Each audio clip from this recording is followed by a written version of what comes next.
Would you put in any extra time or change anything just to highlight that to the team and the importance of that this week? I mean, what's important is what happens this week against the Eagles. So we're going to try to score. We're going to try to keep them from scoring.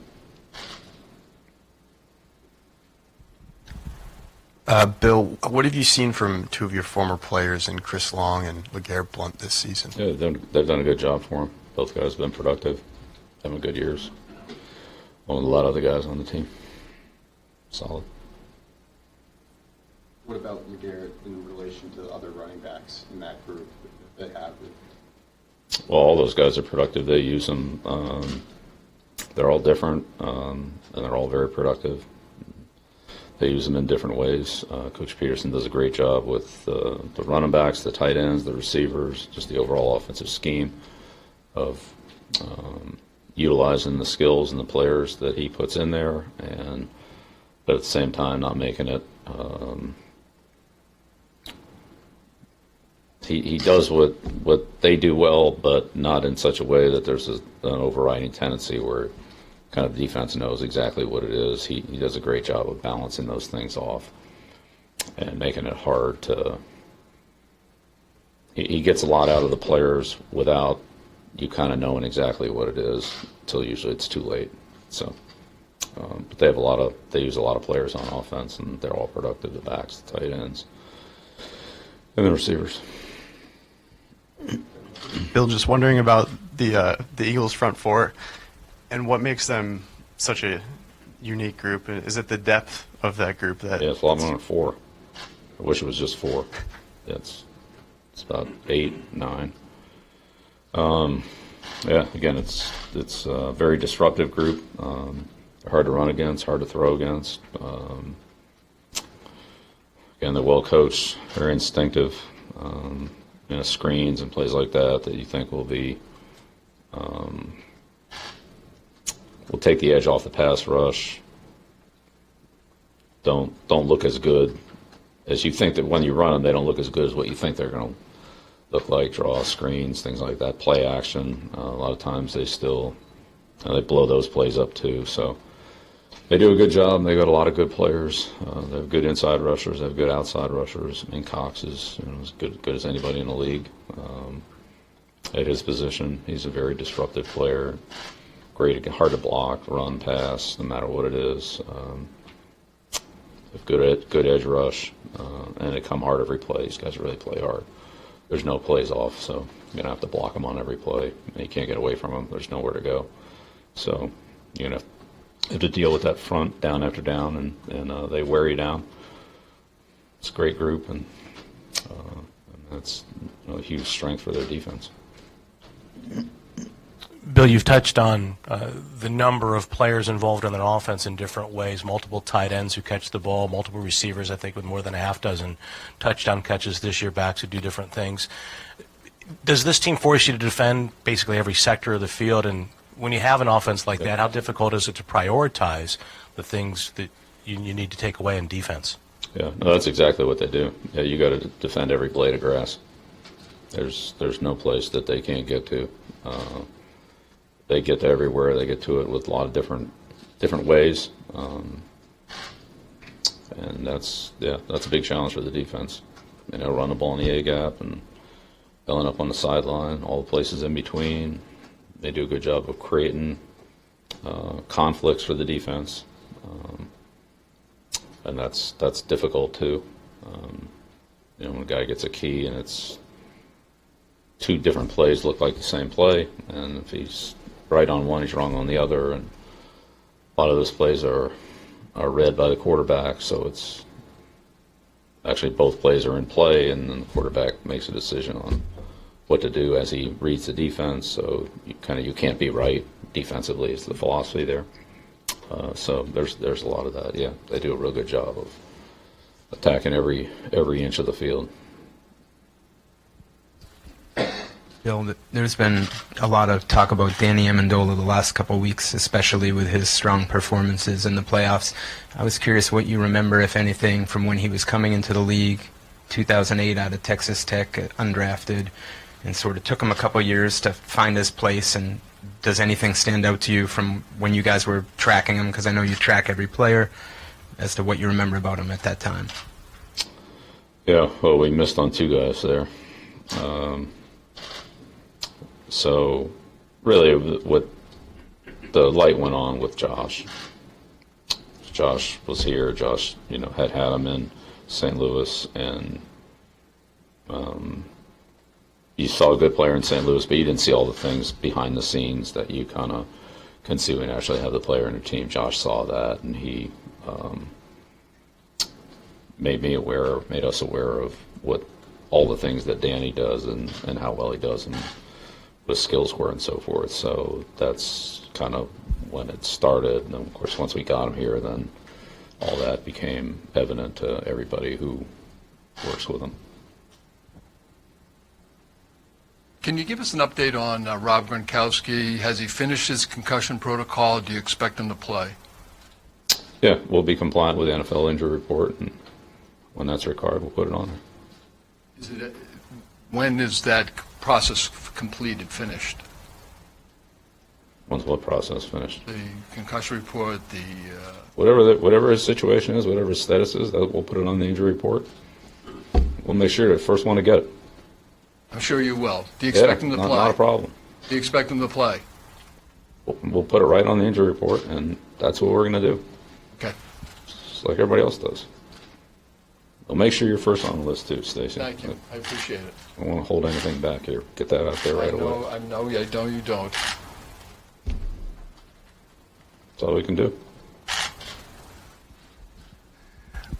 Bill, sort of like the Danny Amendola question, you have a guy on your team, Dion Lewis, who's been very productive, and he's got some Philadelphia roots as well. What did you see early in his career, and has it been a matter of opportunity, development, health for him to be so productive for you since the 5th or 6th game of this season? Yeah, it's a similar situation to Danny. Dion, very productive at Pitt. We all saw that.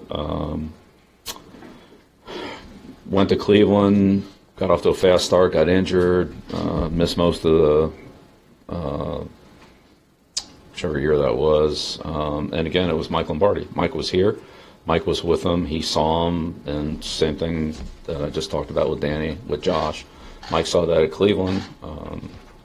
We signed him as a future player, and that's, again, when you see somebody on the practice field on a daily basis and you're around them, you know a lot more about them than, especially a player like Dion, who you didn't get to see on the field a lot. What you saw was good, but it just wasn't very much. When somebody's on the inside like that, then you know a lot more about the player than what you do just seeing him on however many snaps he gets on Sunday afternoon, which in Dion's case wasn't very many. They were good, but they were just minimal. Coach, Carson Wentz over here to your right. Carson Wentz obviously isn't playing, but he played a lot of games for them this year. Foles is the guy. Do you emphasize the Foles tape? Do you go back and watch all the tape to study the offense? How does that breakdown work? Yeah, well, both. The offense is the offense. So the components, I think certainly in Philadelphia's case, they didn't change the offense when they changed quarterbacks, which you wouldn't expect them to. But Foles is Foles and Wentz is Wentz, so you want to make sure that you are ready for the guy that's going to play. But certainly there are a lot of things that they did offensively that are scheme-related, and the other players haven't necessarily changed. So looking at other players besides the quarterback, they're productive in every game. They move the ball and score points in every game. So there are great opportunities to study the team in those games too. So it's both.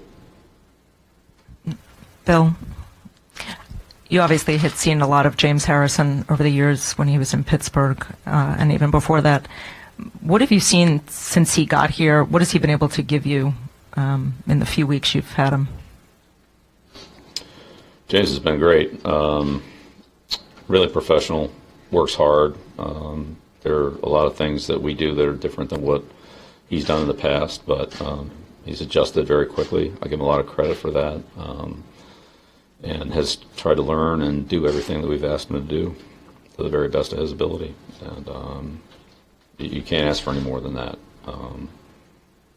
When you're in a system for as long as he's been, there are a lot of things that are habits get ingrained, which they should be. Some of those things carry over, some of them kind of don't, and he's done a great job of trying to separate them and do what we asked him to do, and just giving us a really solid level of play. But every play, he's into it, whether he's in the game, on practice, on the field, or on the sideline, getting the call, mentally processing the play, meetings, film, walkthroughs, all those things. I mean, this guy's a professional. He's into football. He's into his job and wants to do it well. So, I mean, I 100% totally respect that. I mean, that's what you want from everybody. Bill, just a follow-up to Mike's question about Danny Amendola. Over the years, how much have you tried, because Josh had Danny in St. Louis, to find, through other people that in the game and everything else about some of the guys that you bring in here, about maybe the stuff you don't see, how hard they work behind the scenes and understand the game and things like that. How much have you tried to do that as, you've been in here longer and longer? Well, you try to find out whatever information you can. Sometimes that's sources in college. Sometimes it works out to be other sources in the NFL. When I've changed teams in the past, you take the information and the knowledge of the players that you have with you. I haven't been anywhere but here for a long time, so I don't really know what anybody does anywhere else. We have a few coaches on our staff, like Mike, like Josh, those two examples, where they had been with other teams and seen other players, and so maybe somebody coming on here. Staff can do that. Scott, when he came from Denver, or Joe, when he came from Alabama in the SEC. So you get that occasionally, but by and large, most of us have been here. Like Matt, Ryan Flores, Dante. We haven't seen any other team, only the ones we practice against. So that knowledge base is limited. If you get it from somewhere else, you get it. If you don't, then go with what you have and do the best you can. Coach, most of us in this room know you pretty well. I was looking at your schedule for next week. Would you say that the chance to win a Super Bowl is the only thing on this earth that could get you in front of the media and in a mall at the same time? That's probably a pretty good analysis. Yeah. Bill, what does it say about a staff that can absorb so many injuries? A staff, and I guess the composition of the roster, that can absorb so many injuries and not just maintain but gain momentum as the season goes on. What does that say about the Eagles staff and maybe the way that roster was compiled? Yeah, they've done a great job. As I said, they've dealt with a number of situations on both sides of the ball, or even a player like Darby, who's back but missed, half the year, whatever it was. So they've had things like that they've had to make adjustments to. I mean, look, every team in the league goes through something. We've had it. Every team we've played against has had it. But the Eagles done a great job with it, and they continued to play very good football at all three phases of the game. They played at a very high level. So got to give credit to everybody, the people who put the staff together, the roster together, the staff, the players, and just the consistency that they've shown. I mean, they've been wire to wire. They've been the top team in the league from opening week to here we are down to the final competition. So give them a ton of credit. I have a ton of respect for that organization, for Jeff, what they've done. Obviously, Doug, Jim, who I know well. And Jim's a great coach. He's done a great job with that defense. The players, they play hard. They're tough. A lot of respect for them. Bill, last week you said that Patrick Chung is one of the best players in the league. Would you also consider him one of the most versatile defensive backs in the league? And when did you start to realize that you could use him in so many different roles? Yeah, I think he's very versatile. Defensively and in the kicking game, really, he has a lot of skills. I mean, we recognized that when we had him the first time we drafted him, we took the guy in the second round. I mean, it wasn't like, but it just, for a combination of reasons,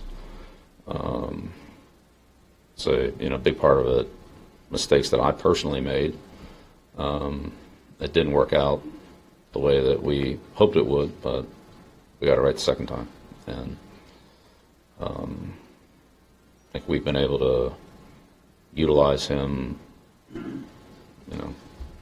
I wish we'd been able to do that when we initially got him, but it didn't work out that way. But like I said, I think we finally got it right. So, how much did the addition of, Deron Harmon allow you to get that right the second time around? well, Deron does a great job in his own right. I don't think he needs anybody else, and in the end, I don't really think Pat Chung needs anybody else. He just needs to be able to have an opportunity to do what he does very well, and he's done that. So, but look, the fact that you have multiple players at that position who are very they're high quality players and are smart, instinctive players that communicate well. So that's Devin, Deron, Pat, Jordan.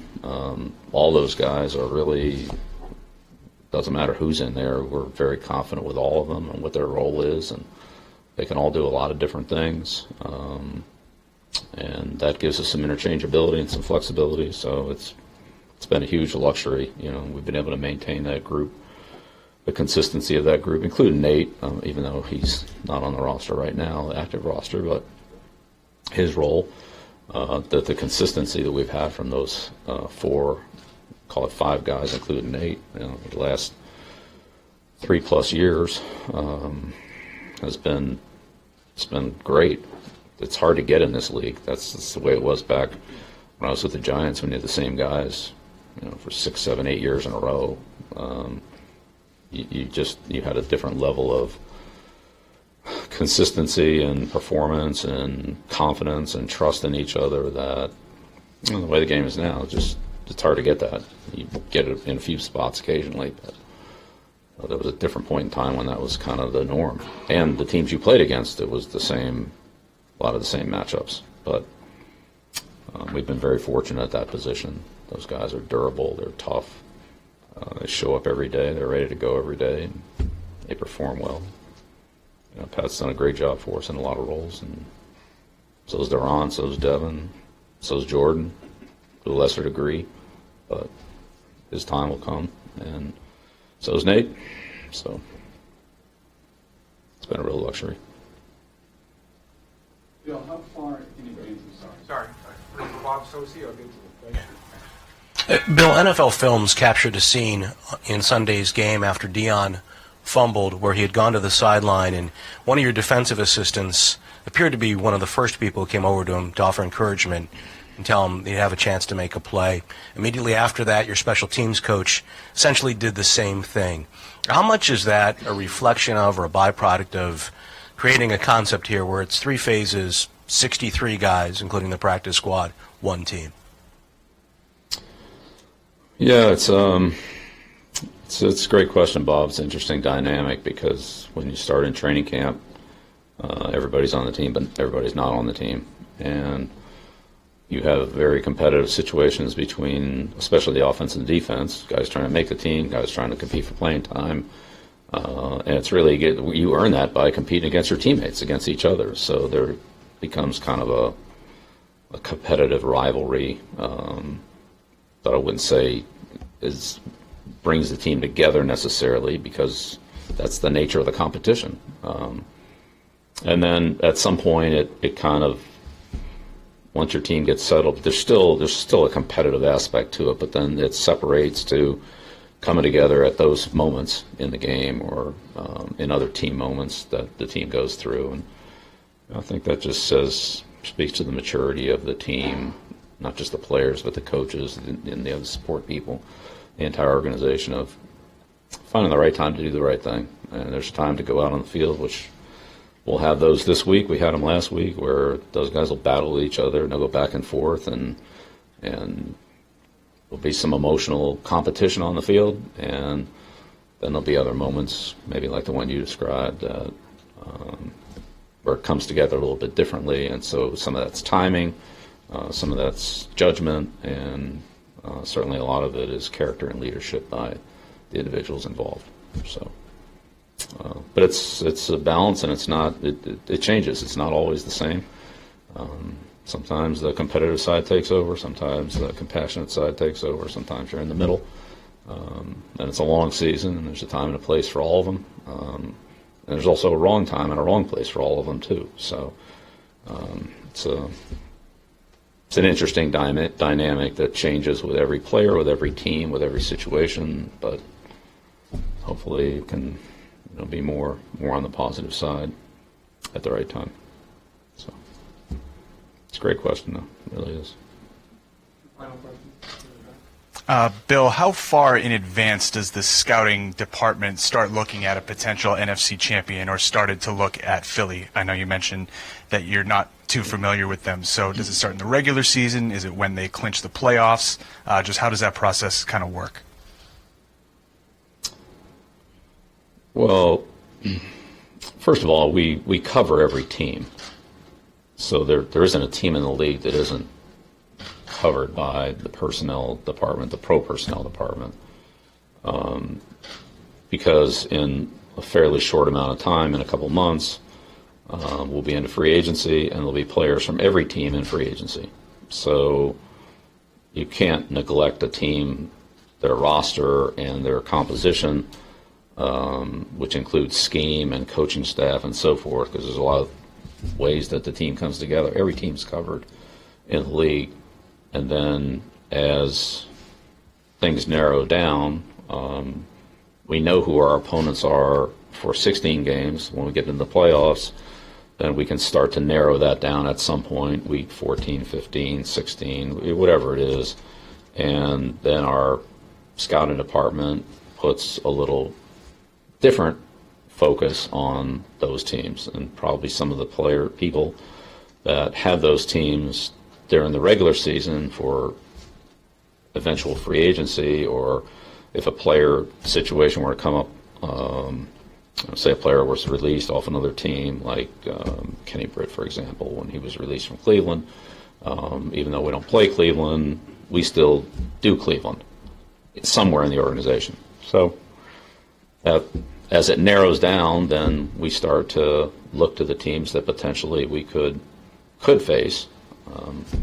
And again, we're not into the NFC for 2 games, so our first focus is the AFC, and then at some point in that process, as we've already gotten to Jacksonville after they got the AFC Championship game, we got the AFC Championship game, then we started to turn to the 2 NFC teams, and so that's just kind of progressional.